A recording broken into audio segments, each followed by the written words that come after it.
Bom dia, boa tarde, boa noite, pessoal, tudo bem? Hoje vamos para o dia 128, Jó de 21 a 24. Bora lá?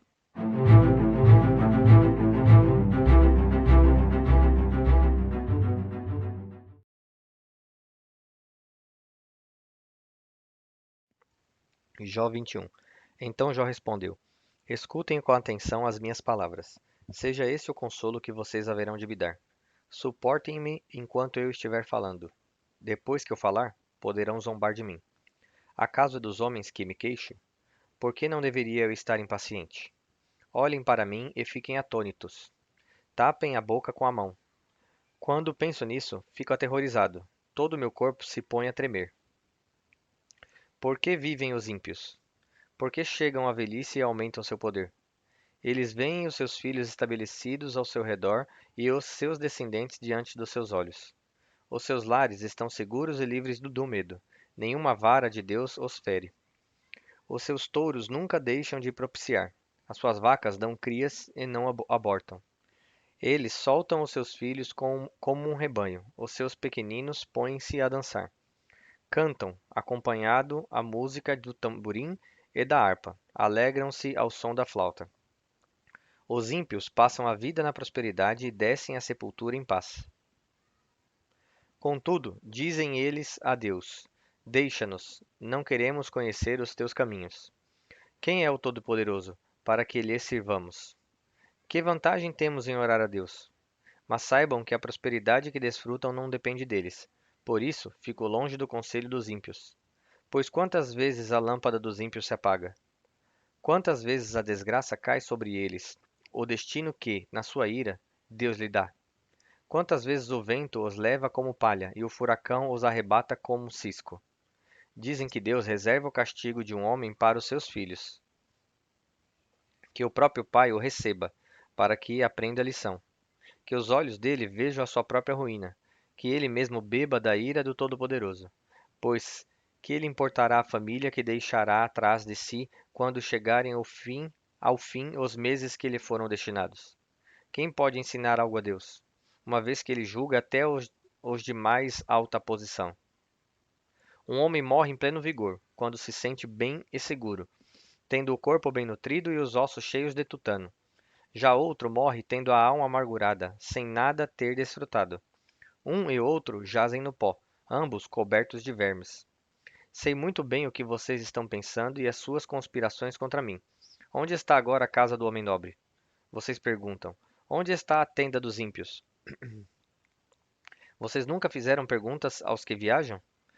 Não deram atenção ao que eles contam? Pois eles dizem que o mal é poupado no dia da calamidade, e que o dia da ira recebe livramento.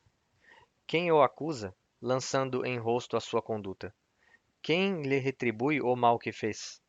Pois o levam para o túmulo e vigiam a sua sepultura. Pois ele é macio o terreno do vale. Todos o seguem, e uma multidão incontável o precede. Por isso, como podem vocês consolar-me com palavras vazias? O que sobra das suas respostas é pura falsidade. Jó 22. Então Elifaz de Temã respondeu: Pode alguém ser útil a Deus? Mesmo um sábio pode ser-lhe de algum proveito? Que prazer você daria ao Todo-Poderoso se você fosse justo? Que é que ele ganharia se os seus caminhos fossem irrepreensíveis? É por sua piedade que ele o repreende e faz acusações a você? Não é grande a sua maldade? Não são infindos os seus pecados? Sem motivo você exigia penhores dos seus irmãos. Você despojava das roupas os que quase nenhuma tinham. Você não deu água ao sedento e reteve a comida do faminto. Sendo você poderoso, dono de terras e delas vivendo, e honrado diante de todos. Você mandou embora de mãos vazias as viúvas e quebrou a força dos órfãos.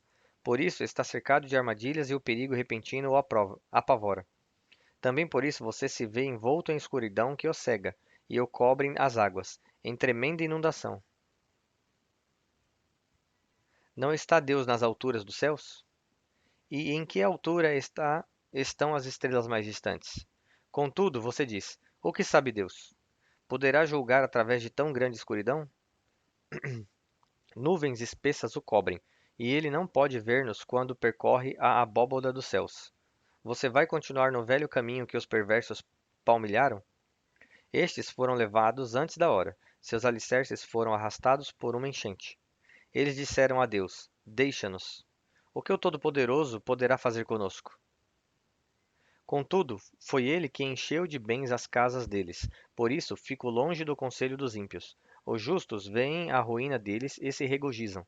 Os inocentes zombam deles, dizendo: Certo é que os nossos inimigos foram destruídos e o fogo devorou a sua riqueza. Sujeite-se a Deus, fique em paz com ele, e a prosperidade virá a você. Aceite a instrução que vem da sua boca e ponha no coração as suas palavras. Se você voltar para o Todo-Poderoso, voltará ao seu lugar. Se afastar da sua tenda a injustiça, lançar ao pó as suas pepitas, o seu ouro puro de Ofir às rochas dos vales, o Todo-Poderoso será o seu ouro, será para você prata seleta. É certo que você achará prazer no Todo-Poderoso e erguerá o rosto para Deus. A ele orará, e ele o ouvirá, e você cumprirá os seus votos. O que você decidir se fará, e a luz brilhará em seus caminhos. Quando os homens forem humilhados e você disser: Levanta-os, ele os salvará o abatido. Livrará até o que não é inocente, que será liberto graças à pureza que há em você nas suas mãos. Jó 23. Então Jó respondeu: Até agora me queixo com amargura. A mão dele é pesada, a despeito do meu gemido. Quem dera eu soubesse onde encontrá-lo e como ir à sua habitação. Eu lhe apresentaria minha causa e encheria minha boca de argumentos. Estudaria o que ele me respondesse e analisaria o que me dissesse. Será que ele se oporia a mim com grande poder? Não, ele me daria atenção. O homem íntegro poderia apresentar-lhe a sua causa. Eu seria liberto para sempre do meu juiz. Se, porém, vou para o Oriente, lá ele não está. Se vou para o Ocidente, não o encontro. Quando ele está em ação no Norte, não o enxergo. Quando vai para o Sul, nem sombra dele eu vejo. Mas ele conhece o caminho por onde ando. Se me puser à prova, aparecerei como ouro. Os meus pés seguiram de perto as pegadas dele. Mantive-me no seu caminho sem me desviar. Não me afastei dos mandamentos dos seus lábios. Dei mais valor às palavras da sua boca do que ao meu pão de cada dia. Mas ele é soberano. Quem o impedirá? Ele faz o que quer. Executa o decreto contra mim e tem muitos outros planos semelhantes. Por isso, fico apavorado diante dele. Pensar nisso me enche de medo. Deus fez desmaiar o meu coração. O Todo-Poderoso causou-me pavor. Contudo, não fui silenciado pela escuridão, pelas densas trevas que cobrem o meu rosto. Jó 24. Por que o Todo-Poderoso não marca as datas de julgamento? Por que aqueles que o conhecem não chegam a vê-las? Há os que mudam os marcos dos limites e apacentam rebanhos que eles roubaram. Levam o jumento que pertence ao órfão e tomam o boi da viúva como penhor. Forçam os necessitados a sair do caminho e os pobres da terra a esconder-se. Como jumentos selvagens no deserto, os pobres vão em busca de comida. Da terra deserta a obtêm para os seus filhos. Juntam forragem nos campos e respingam nas vinhas dos ímpios. Pela falta de roupas, passam a noite nus. Não têm com que cobrir-se no frio. Encharcados pelas chuvas das montanhas, abraçam-se às rochas por falta de abrigo. A criança órfã é arrancada do seio de sua mãe. O recém-nascido do pobre é tomado para pagar uma dívida. Por falta de roupas, andam nus. Carregam os feixes, mas continuam famintos. Espremem azeitonas dentro dos seus muros, pisam uvas nos lugares, mas assim mesmo sofrem sede, desculpem. Sobem da cidade os gemidos dos que estão para morrer, e as almas dos feridos clamam por socorro. Mas Deus não vê mal nisso. Há os que se revoltam contra a luz, não conhecem os caminhos dela e não permanecem em suas veredas. De manhã, o assassino se levanta e mata os pobres e os necessitados. De noite, age como ladrão. Os olhos do adúltero ficam à espera do crepúsculo. Nenhum olho me verá, pensa ele, e mantém oculto o rosto. No escuro, os homens invadem casas, mas de dia se enclausuram, não querem saber da luz. Para eles, a manhã é tremenda escuridão. Eles são amigos dos pavores das trevas. São, porém, como espuma sobre as águas. Sua parte da terra foi amaldiçoada, e por isso ninguém vai às vinhas. Assim como o calor e a seca depressa consomem a neve derretida, assim a sepultura consome os que pecaram. Sua mãe os esquece, os vermes se banqueteiam neles. Ninguém se lembra dos maus, quebram-se como árvores, devoram a estéril e sem filhos, e não mostram bondade para com a viúva. Mas Deus, por seu poder, os arranca. Embora firmemente estabelecidos, a vida deles não tem segurança. Ele poderá deixá-los descansar, sentindo-se seguros, mas atento os vigia nos caminhos que seguem. Por um breve instante são exaltados e depois se vão, colhidos como todos os demais, ceifados como espigas de cereal. Se não é assim, quem poderá provar que minto e reduzir a nada as minhas palavras?